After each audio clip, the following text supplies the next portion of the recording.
Oh my gosh, do you know what this is? Do you know what this means? It's the sometimes vlog. Yeah. It's a vlog that happens sometimes, and sometimes it happens at Walt Disney World. That's right. We're back at Epcot. And it's been a long time since I've been here. Well, it hasn't been that long. It's been since December, but it feels like a long time because I've been at home sick for the past couple of weeks. I totally missed out on the entire beginning of February, but I'm hoping to make up for that now out here in Orlando, Florida at Walt Disney World. I was about to say that I was as sick as a dog for the last couple of weeks. And then I realized, you know what? Dogs never look particularly sick. Even when a dog is sick and maybe throwing up all over the carpet or something real fun like that, they don't look sick. They always look happy and they're wagging their tail. Even when they're sick, they look happy. I wasn't looking happy. I looked sicker than that. So what's the sickest looking animal? I've been trying to figure that out all morning. What's the sickest looking animal? And the only thing I can come up with is a bird that's plucked out its feathers. So I was as sick as a sick chicken all week. Anyways, we're kind of popping to Epcot. It's day one. Like I said, I was actually really sick. I was as sick as a sick chicken for a couple of weeks. And so I'm still kind of weak and tired. I don't want to relapse into sickness. So we're gonna make today's little sometimes vlog episode short and sweet, but don't worry, Random Land will be coming. We'll be doing some cool adventures. I actually got invited back here because I have some friends who are coming to Disney World this week, and they're gonna be staying in some pretty cool spots, some spots that we're gonna get special access to film in terms of hotel stays and cool stuff like that. So there will be regular Random Land episodes, but today I thought we'd just dip in and check out something I didn't have a chance to look at in depth at all before. And also Allie's here. Hello, Allie. Hi. Oh my gosh, look at this. It's the Walt the Dreamer statue. Now, we were actually here in Florida last time when they finally took the construction walls down and not only revealed Walt the Dreamer in his final spot here behind Spaceship Earth, but also the whole Celebration Gardens area between the front of the park and the World Showcase. So, oh my gosh, this is amazing. Not just the Walt the Dreamer statue right there, the Walt the Dreamer statue that, by the way, was unveiled at Epcot the last time we were here in December, along with, of course, the Celebration Gardens, this whole area between what used to be called Future World and the World Showcase. That's not what's amazing, not Walt in and of himself over there, but look at this, look at the line. There is no line. That's what's amazing. The last time we were here, of course, this having just been unveiled, there was this huge line out here. People were waiting for 30, 40, 50 minutes just to get a photo with Walt. We never managed to get one that entire time. And it looks like now it's finally our turn. We're finally gonna sit down next to Walt the Dreamer, or Walt the Toilet Sitter, as some people say. There's a whole thing about that. People joking about how they're gonna put a roll of toilet paper next to Walt. It's just because the position that he's sitting in made a bunch of people at D23 in 2022 when he was unveiled say, oh, we're gonna put toilet paper next to him. Luckily, there's a PhotoPass person guarding Walt. Thank you. Oh, look at this. This is my first really close look at old Walt Disney. There he is. Look at that, Allie. It's Walt. All right, time for us to get our fun pic really quick, because this isn't what we're supposed to be doing all day. Here we go. Smile, Walt. Ooh. Turned into a whole photo shoot there. Oh, look at those fun pics. What a fun one. It is kind of cool being right next to Walt like that, like being able to put your arm around him and stuff like that. Because of course they have the partner statue at Disneyland, but he's way back in the planter and you're sort of looking up at him on a pedestal. Then of course they got the young Walt, the humble young Walt at DCA on the street. So he's coming in with the suitcase and the dream. He's young, so you could just walk right up to young Walt. Hey, you're nobody there, Disney. You'll never make it in this town. But this right here, that's Walt the Dreamer. That is old Walt, and he's so accessible. Look at him, he's taking a picture with a dog. There are more dogs in these pictures than I expected there to be. I mean, I expected some dogs, just not this many. Anyways, we're back. I can't believe we're back. I can't believe we're back at Epcot. I can't believe we're back at Disney World. I'm totally discombobulated. Straight from the sick bed, right out here to the sickest park of them all, Epcot. I've only been coming here for 15 years myself. I didn't grow up coming to Epcot. I'm a West Coast kid. I grew up right next to Disneyland, and I always kind of looked at Disney World like, that's fake Disney. That's not the real Disney stuff. Come on, the real Disneyland was Walt's Disneyland back at home, but of course, all of us Californians, by the way, feel that way kind of when you first come to Disney World. But of course, you spend any amount of time out here and you slowly but surely start to fall in love with Florida. And then, as Allie can attest, right, you were like, Florida, it's not the real Disneyland. At first. Exactly, but how long did it take? That was before I came here. Though. One long visit? No, I think it took like 5 minutes when I walked in the gate at Magic Kingdom. And you're like, okay, this is awesome. It's big, it's bold. And for me, what really sold me on Walt Disney World wasn't Magic Kingdom, because I was all thrown off by how similar that was to Disneyland itself. It was like Bizarro Disneyland. What really made me fall in love with Disney World was Epcot. And of course, Epcot in the last 10 years that I've been filming it has changed quite a bit. I mean, there's no more Maelstrom out here. They've added Ratatouille. They've done all kinds of stuff, and of course, completely changed Future World and this whole area here. They've gotten rid of all these Communicore buildings. So it's been transforming virtually from the moment that I set foot here. But I saw just enough of what was left over of the old Epcot that I absolutely fell in love with it. And now it's kind of weird because everything's changed so much. It's like I have to fall in love with it all over again. I've got to get accustomed to it, get to know Epcot all over again every time I set foot in it. And one of the things that we saw last time, one of the new things that had been unveiled also, which we also got a quick glimpse at, just like we got a quick glimpse at Walt and quick glimpse at that whole Celebration Gardens area over there, is of course the new Moana Journey of Water. And it is open right now. You see all these walls everywhere. I get confused as to what's open and what's not. We're gonna go check that out by day. We did walk through it last time really quick, but it was pretty packed out here for the holidays, for Christmas. Christmas was going on and stuff like that. And now we're actually out here on a nice, pleasant day. But really, honestly, the crowds aren't too bad out here. Plenty of elbow room.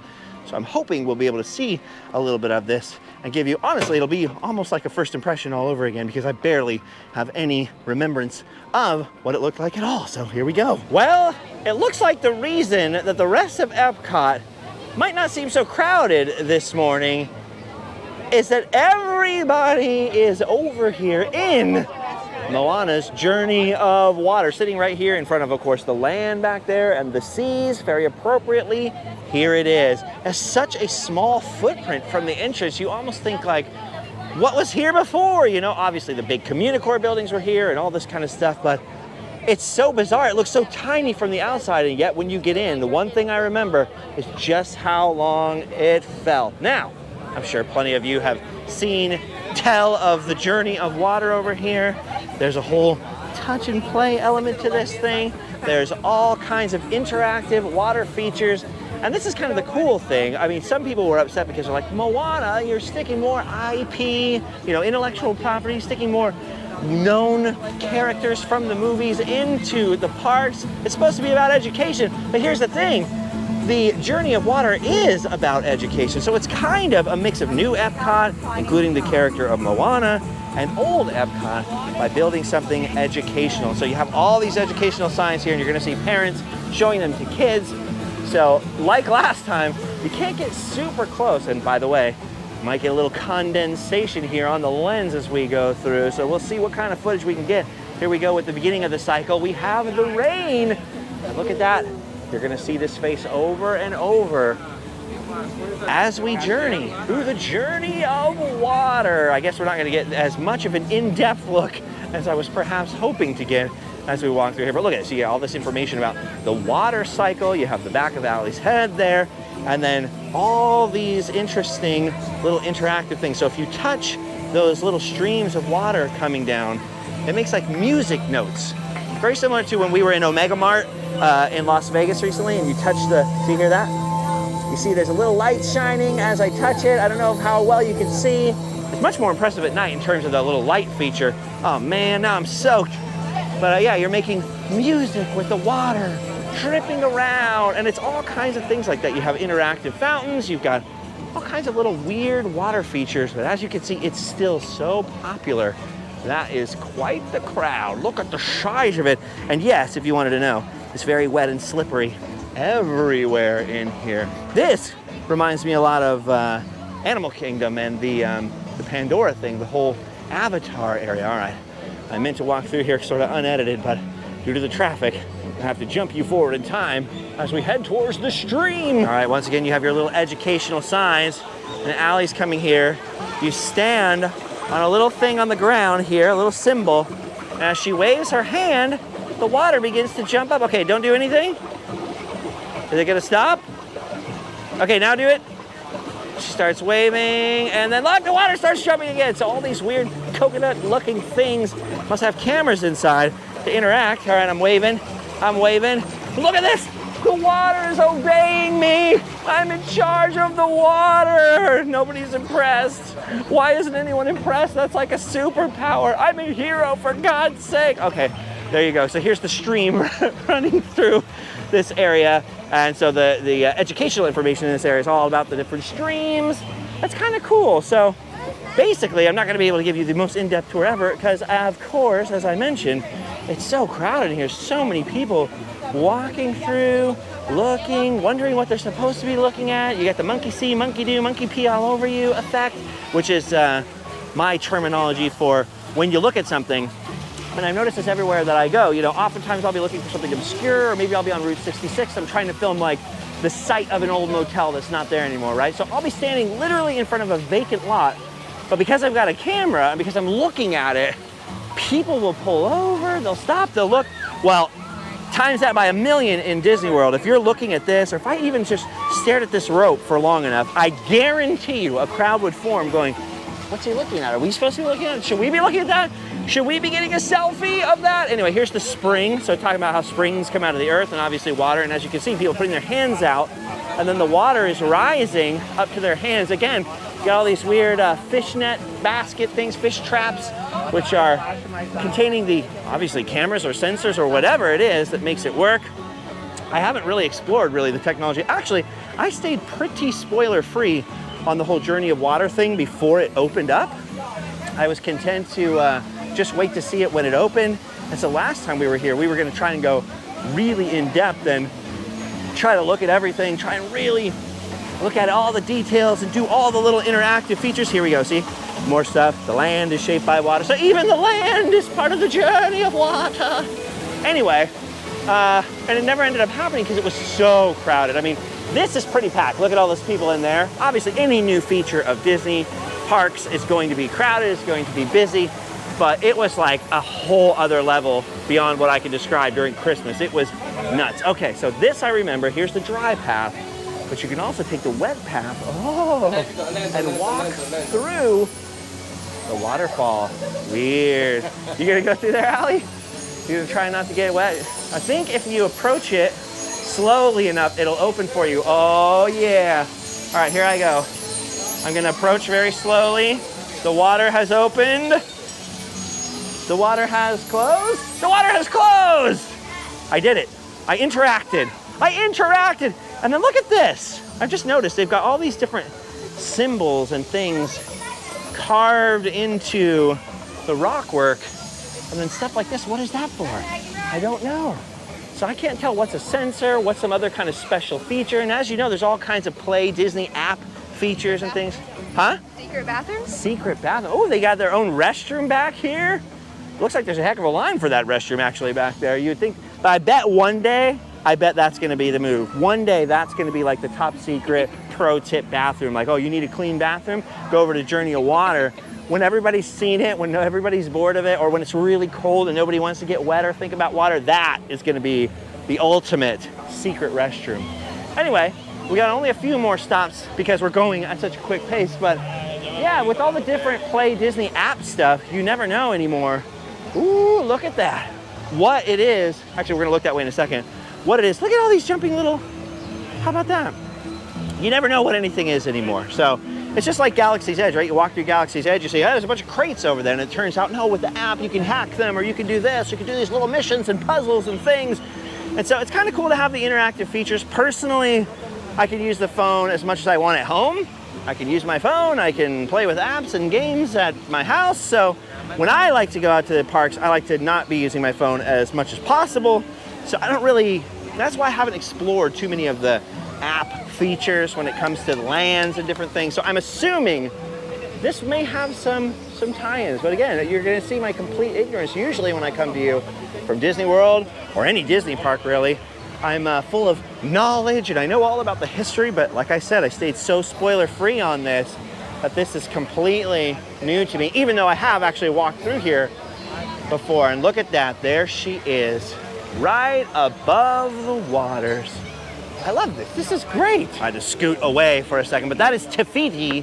Fiti, am I saying that right? She's the goddess that created the Polynesian islands, at least in the story of Moana. And here she is. I don't know what kind of island she's creating in this little pond over here. Looks like you could put an island in there. Maybe some sparrows or ducks could land on it. Maybe that's a new island right there. But there she is, Fiti. I always forget her name, and then I'm sure plenty of people come through here and go, there's Moana. But no, I think that's the goddess that created the Polynesian islands, right? Fiti? Fiti. And they just announced a Moana 2, so I think I need to refresh myself with Moana, which was actually a really good movie. And by the way, The Rock in that movie with the, what can I say except you're welcome? That was a really good song. Like maybe one of the best recent Disney songs, one of my favorites. It also had my least favorite Disney song ever in it, like the worst song I've ever heard, which was the Shiny. And listen, I'm a huge David Bowie fan, and I felt like it was clearly like an homage to David Bowie, like he was trying to go for a David Bowie-esque thing. But for whatever reason, and I know if that's your favorite song, I'm not saying you're wrong, but for whatever reason, every time I hear that song, I'm like, oh, and they keep playing it at all the Disney Halloween parties everywhere. They'll be playing the Shiny, da da da da da da da da. It gets stuck in my head forever. I can't get it out, and I don't like it. Anyway, here we go. We're at the river. We're at the river. If you live in Southern California like me, being at the river means something different. Hey, look, there's Maui's fish hook.